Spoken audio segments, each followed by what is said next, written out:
ஒரு கதை ஒன்று ஞாபகம் வருது.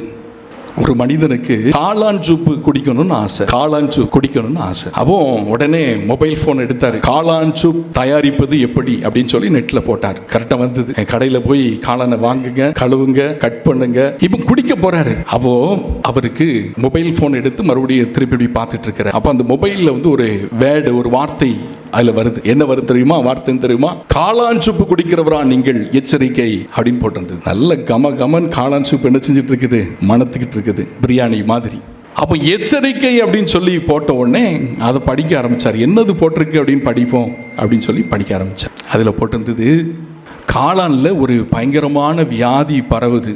அதனால சில காளான்கள் அந்த வியாதியினால் அதிகமாய் தாக்கப்பட்ட அந்த காலனி நிமித்தமாக உயிர் சேதம் ஏற்படுகிறது, ஜாக்கிரதை அப்படின்னு சொல்லி அந்த பேப்பர்ல நியூஸ்ல அந்த வேர்டு போட்டிருந்தது. அதை பார்த்தோன்னு இவருக்கு என்ன செஞ்சிட்டது?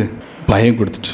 ஒரு பக்கம் காளான் சூப்பை எப்படியாவது குடிக்கணுங்கிற ஒரு ஆசை ஒரு பக்கம் இருக்குது, இன்னொரு பக்கம் ஒரு பயம் இருந்துட்டு இருக்குது. அதை தூர ஊத்துறதுக்கும் மனது இல்லை. இப்போ என்ன செய்வது அப்படின்னு சொல்லி யோசித்தாரு.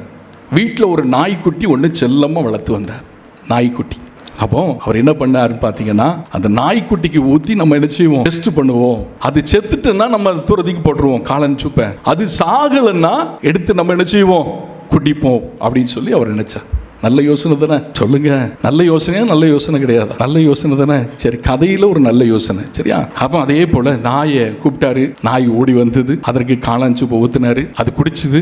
1 மணி நேரம் ஆச்சுது. எதுவும் ஆயிருக்கா அப்படின்னு சொல்லி பார்த்தாரு. ஒன்றுமே ஆகல. சந்தோஷம். மறுபடியும் ஊத்துன மறுபடியும் போய் பார்த்தாரு. 2 மணி நேரம் கழிச்சு எதுவும் ஆயிருக்கான்னு பார்த்தாரு. நாய் நல்லா விளையாண்டு ஒன்றும் ஆகல. ரொம்ப சந்தோஷம். 3 மணி நேரம் ஆச்சுது. ஓடி போய் பார்த்தாரு. நாய்க்கு ஒண்ணுமே செய்யல. மிக மிக சந்தோஷம். கடைசியில நாய்க்கு ஒண்ணுமே ஆகலன்னு சொல்லி காளான் சூப்பை எடுத்து மடக்கு குடிச்சிட்டார். குடிச்சு யப்பா அப்படின்னு சொல்லி உட்கார்ந்திருந்தார். அவங்க பையன், சின்ன பையன், ஒரு கடைக்குட்டி பையன், அந்த பையன் வேகமா ஓடி வந்தான். டாடி டாடி டாடி அப்படின்னா. என்னப்பா என்ன? நாய்க்குட்டி செத்து போச்சு. நாய்க்குட்டி செத்து போச்சு அப்படின்னு இவனுக்கு எப்படி இருந்திருக்கும்? யோசித்து பாருங்க. ஐயோ அப்படின்னு ஓடலாம், வேகமா ஓடலாம். ஒரு பாத்ரூமுக்குள்ள ஓடலாம். ஓடி போய் தன்னுடைய கையை விட்டான். உள்ள விட்டு அப்படி வாய்க்குள்ள விட்டு உள்ள இருக்கிறது சாப்பிட்ட சூப்பு எல்லாம் என்ன செஞ்சுட்டு வெளியே வந்துச்சு. வெளியே வந்துட்டு எப்பாடா தப்பிச்சோம் அப்படின்னு சொல்லி அவங்க வீட்டில் ஒரு சேர் உண்டு, இந்த ஈச்சர் சேர் சொல்லுவாங்களா, இந்த சேரில் வந்து படுத்தான். படுத்துக்கிட்டு அப்பா விளைச்சோம் அப்படின்னு தான். அவங்க பையன் ஓடி வந்தான், சின்ன பையன். நாய்க்குட்டி செத்து போச்சாடா? எப்படி செத்துது? அதான் ஒரு பெரிய லாரி ஒன்று வந்துதா, ஒரு பெரிய லாரி. அந்த லாரி வேகமா வந்தது.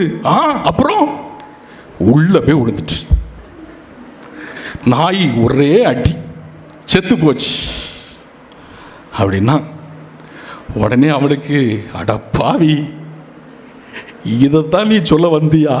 நானும் அவசரப்பட்டு ஓடி போய் என் வாய்க்குள்ள கையை விட்டு குடல்லாம் வெளியே வர மாதிரிலாம் வாந்தி எடுத்து ஐயோ அப்படின்னு நினைச்சான்.